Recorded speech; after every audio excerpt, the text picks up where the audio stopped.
ಶುಭೋದಯ. ಶೃಂಗೇರಿ ಸುದ್ದಿಗೆ ಸ್ವಾಗತ. ಓದುತ್ತಿರುವವರು ವೀಣಾ ಆತ್ಮಾರಾಮ್. ಶ್ರೀ ಪರಾಭವ ನಾಮ ಸಂವತ್ಸರ ಉತ್ತರಾಯಣ ಗ್ರೀಷ್ಮ ಋತು ನಿಜ ಜ್ಯೇಷ್ಠ ಮಾಸ ಶುಕ್ಲ ಪಕ್ಷ ಸಪ್ತಮಿ ಹುಬ್ಬ ನಕ್ಷತ್ರ ದಿನಾಂಕ 21/6/2026 ಭಾನುವಾರ.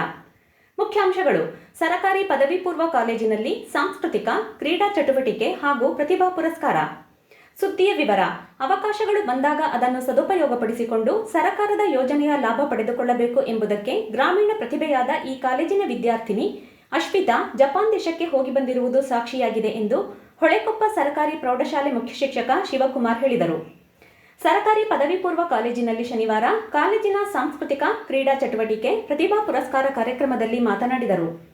ಕಾರ್ಯಕ್ರಮ ಉದ್ಘಾಟಿಸಿ ಮಾತನಾಡಿದ ಕಾಲೇಜು ಅಭಿವೃದ್ಧಿ ಸಮಿತಿ ಕಾರ್ಯಾಧ್ಯಕ್ಷ ಉಮೇಶ್ ಪುದುವಾಳ್ ಮಾತನಾಡಿ, ಕಾಲೇಜು ಎಲ್ಲಾ ಕ್ಷೇತ್ರದಲ್ಲೂ ಉತ್ತಮ ಸಾಧನೆ ಮಾಡಿದ್ದು ಫಲಿತಾಂಶದಲ್ಲೂ ಗಣನೀಯ ಸಾಧನೆ ಮಾಡಿದೆ ಎಂದರು. ದ್ವಿತೀಯ ಪಿಯುಸಿಯಲ್ಲಿ ಅತಿ ಹೆಚ್ಚು ಅಂಕ ಪಡೆದ ವಿದ್ಯಾರ್ಥಿಗಳನ್ನು ಜಪಾನ್ ಪ್ರವಾಸ ಮಾಡಿದ ಅಶ್ವಿತಾರವರನ್ನು ಗೌರವಿಸಲಾಯಿತು. ಕಾರ್ಯಕ್ರಮದಲ್ಲಿ ಕಾಲೇಜು ಸಮಿತಿಯ ಸದಸ್ಯರಾದ ಎಚ್.ಕೆ. ಸುಬ್ರಹ್ಮಣ್ಯ, ವೀಣಾ, ಮಾನಸ, ಉಪನ್ಯಾಸಕರಾದ ಪೂರ್ಣಿಮಾ, ಪ್ರಕಾಶ್, ವಾಸುದೇವ್, ಮಹೇಶ್ ಕಾಕತ್ಕರ್, ಶೋಭಾ, ಝರೀನಾ ಇತರರು ಇದ್ದರು.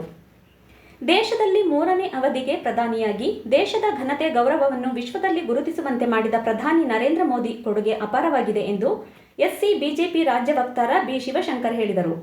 ಪಟ್ಟಣದಲ್ಲಿ ಶನಿವಾರ ಸುದ್ದಿಗೋಷ್ಠಿಯಲ್ಲಿ ಮಾತನಾಡಿದರು. ಜನಧನ್ ಯೋಜನೆ ಮೂಲಕ ಗ್ರಾಮೀಣ ಮಹಿಳೆಯರು ಹಾಗೂ ಜನಸಾಮಾನ್ಯರ ಖಾತೆಗೆ ಸರಕಾರದ ಸವಲತ್ತು ತಲುಪಿಸುವಂತೆ ಮಾಡಿದರು. ಡಿಜಿಟಲ್ ಇಂಡಿಯಾದ ಮೂಲಕ ಆರ್ಥಿಕ ವ್ಯವಹಾರವನ್ನು ಸರಳೀಕರಿಸಿದ್ದಾರೆ. ಸರಕಾರದ ಅನೇಕ ಯೋಜನೆಯನ್ನು ಜನರಿಗೆ ತಲುಪಿಸುವಲ್ಲಿ ಮೋದಿ ಯಶಸ್ವಿಯಾಗಿದ್ದಾರೆ. ರಾಜ್ಯದ ಗೃಹ ಖಾತೆ ಮಂತ್ರಿಯಾಗಿರುವ ಪ್ರಿಯಾಂಕಾ ಖರ್ಗೆ ರಾಷ್ಟ್ರೀಯ ಸ್ವಯಂ ಸೇವಕ ಸಂಘದ ಬಗ್ಗೆ ಹಗುರವಾಗಿ ಮಾತನಾಡುವುದನ್ನು ನಿಲ್ಲಿಸಬೇಕು. ಶತಮಾನದ ಇತಿಹಾಸ ಹೊಂದಿರುವ ಸಂಘವು ದೇಶಕ್ಕೆ ತನ್ನದೇ ಆದ ವಿಶಿಷ್ಟ ಕೊಡುಗೆ ನೀಡುತ್ತಿದೆ. ದೇಶದಲ್ಲಿ ಸಂಕಷ್ಟಗಳು ಬಂದಾಗ ಮೊದಲು ರಕ್ಷಣೆಗೆ ಧಾವಿಸುವ ಸಂಸ್ಥೆ ಆರ್ಎಸ್ಎಸ್ ಆಗಿದೆ ಎಂದರು.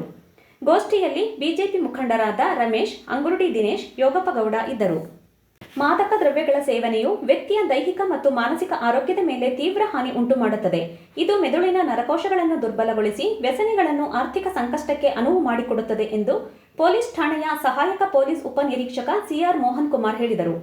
ಪೊಲೀಸ್ ಇಲಾಖೆ ಶನಿವಾರ ಏರ್ಪಡಿಸಿದ್ದ ಆಟೋ ಮಾಲೀಕರಿಗೆ ಹಾಗೂ ಚಾಲಕರಿಗೆ ಮಾದಕ ದ್ರವ್ಯಗಳ ಬಳಕೆಯಿಂದ ಆಗುವ ದುಷ್ಪರಿಣಾಮಗಳ ಬಗ್ಗೆ ಮಾತನಾಡಿದರು. ಮಣಿಪಾಲ್ ಆರೋಗ್ಯ ಕಾರ್ಡ್ ನೋಂದಣಿ ಜೂನ್ 16ರಿಂದ ಆರಂಭವಾಗಿದೆ. ಈ ಪ್ರಕ್ರಿಯೆ ಆಗಸ್ಟ್ 15ಕ್ಕೆ ಮುಕ್ತಾಯವಾಗಲಿದ್ದು, ಹೆಚ್ಚಿನ ಮಾಹಿತಿಗಾಗಿ ಸ್ಥಳೀಯ ಪ್ರತಿನಿಧಿ ಕೆ. ಪ್ರಕಾಶ್ ಭಟ್ 9481820493 ಇವರನ್ನು ಸಂಪರ್ಕಿಸಲು ವಿನಂತಿಸಲಾಗಿದೆ.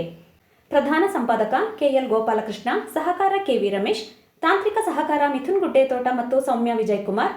ಜಾಹೀರಾತು ಹಾಗೂ ಪ್ರತಿಕ್ರಿಯೆ ನೀಡುವವರು ಶೃಂಗೇರಿ ಸುದ್ದಿ ಕೇಳಲು ನಿಮ್ಮ ಹೆಸರು ವಾಟ್ಸಪ್ ಸಂಖ್ಯೆಯನ್ನು 9448843831ಗೆ ವಾಟ್ಸಪ್ ಮಾಡಿ. ವಂದನೆಗಳು.